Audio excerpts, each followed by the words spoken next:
Jelang seleksi CPNS, 5 kriteria di bawah ini wajib dilakukan tenaga honorer agar menjadi ASN impian terwujud. Informasi ini informasi yang paling update terbaru Senin 28 Agustus 2023.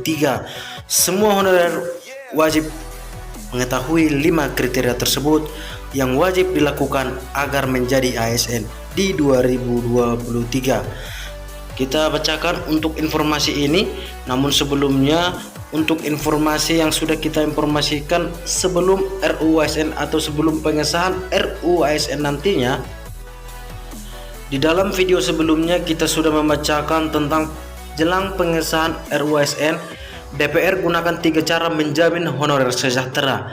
Apakah ada kaitannya dengan kriteria yang akan dibuat menjelang CPNS 2023? Di dalam video ini kita sudah bacakan sebelumnya bahwasanya salah satunya yakni para tenaga honorer tidak akan mengalami PHK massal. Hal ini sudah diungkapkan oleh Mardhani Alisera yang merupakan salah satu anggota DPR. Kemudian juga mengatakan bahwa tenaga honorer tidak perlu melakukan tes lagi. Hal ini diungkapkan di forum legislasi terkait dengan RUU ASN mengenai nasib tenaga honorer pada tahun ini.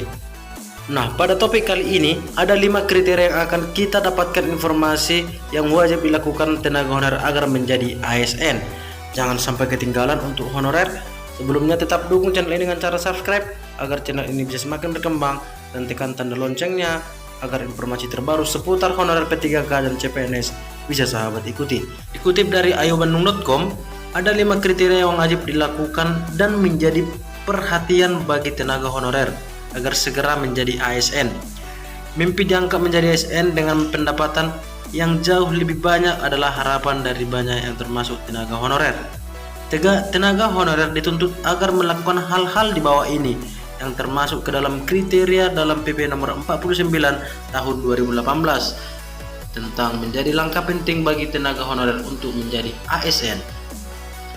Kelima kriteria tersebut sangat membantu tenaga honorer untuk mencapai impian menjadi ASN pada tahun 2023 ini, di mana pemerintah telah menyiapkan secara matang dan akan membuka seleksi penerimaan CPNS pada bulan September mendatang, sehingga tenaga honorer dapat lebih matang mempersiapkan untuk menghadapi seleksi CPNS dan seleksi P3K tahun ini. Diketahui sebelumnya, Menpan RB telah mengumumkan jumlah kriteria yang wajib dipenuhi dan dilakukan untuk para tenaga honorer dalam mengikuti seleksi CPNS, di mana kriteria tersebut diharapkan membantu tenaga honorer dengan mudah mengikuti seleksi dan berhasil menjadi ASN.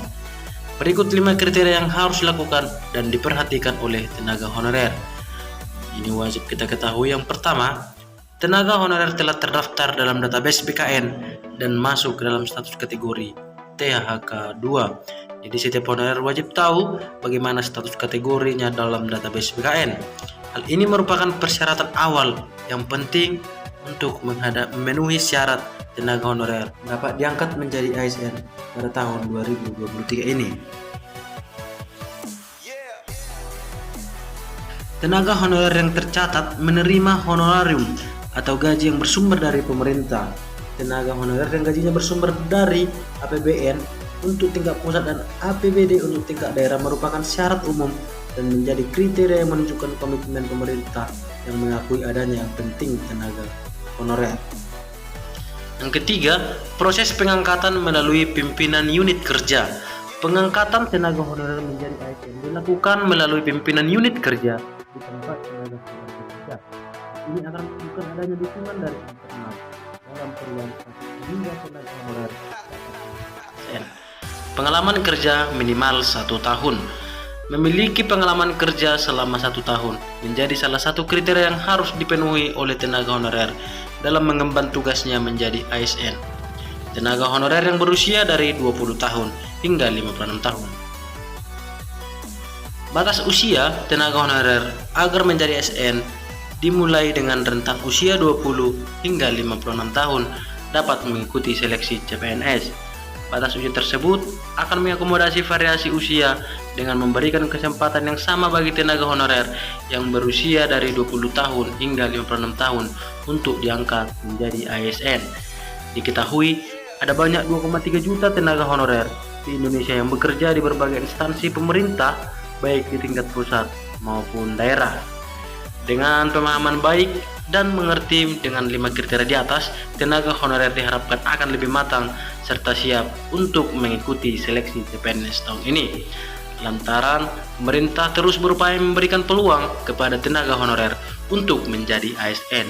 Artinya pemerintah tak pernah berhenti untuk mengupayakan yang terbaik kepada semua tenaga honorer untuk menjadi ASN.